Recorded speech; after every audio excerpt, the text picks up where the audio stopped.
Greetings. We continue today with part 2 of Daniel's pursuit of truth. The first degree of punishment noted in Leviticus 26 verses 14 through 46.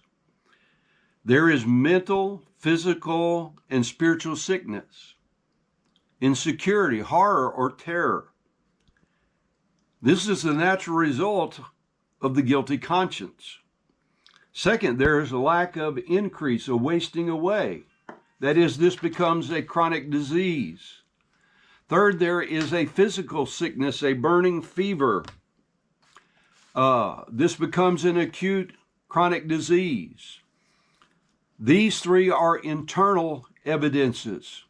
There are also three external evidences in the first degree. First, there is a loss of profit. That is, the increase is consumed by others. Others will be benefited from what should have been your profit. Second, there is a lack of victory, defeat by the enemies, becoming obligated to pay others. Third, there's paranoia, fleeing when none is pursuing, stifling oppression to the point of believing everyone is out to get you. The second degree of punishment, scarceness of things which could satisfy.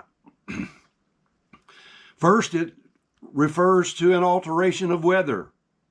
God knows how to send rain for a perfect crop production, and the opposite is true also. Second, there's withholding of productivity. The fruit of the ground is God's reward or blessing upon our obedience, and the withholding of productivity can be his punishment for disobedience. Third, there is no fruit from labor exerted. God will ensure that we do not profit from our disobedience. This is the realization that God's anger is being meted out upon them. The antithesis of Malachi 3:11 is being realized. Malachi 3:11 says, I will rebuke the devourer for your sakes, and he shall not destroy the fruit of your ground, neither shall your vine cast her fruit before the time in the field, saith the Lord of hosts. These things cannot come near us unless God allows the destroyer to do so. See Job chapter 1 and 2 for the prohibitions and exceptions and the meting out of those things in Job's life according to God's permission. The third degree of punishment, defeat by disability or death. First, God would allow those animals over which they were supposed to have dominion to become a tool of punishment against the defiantly disobedient. Second, God would allow the consumption of stock, of offspring of the population by wild beasts. The fourth degree of punishment and disability or death by men as providential agents of God's wrath. Three methods are mentioned: the sword, the pestilence, and the famine.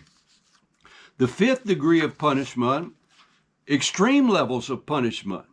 First, there's forced cannibalism due to extreme famine.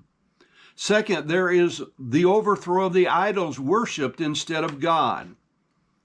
Third, there is destruction of dwelling places.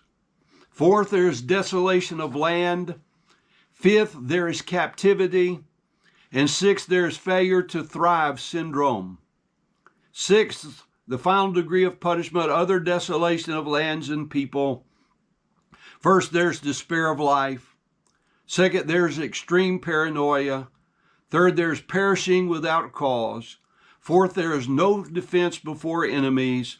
And fifth, there is utter consumption by the enemy.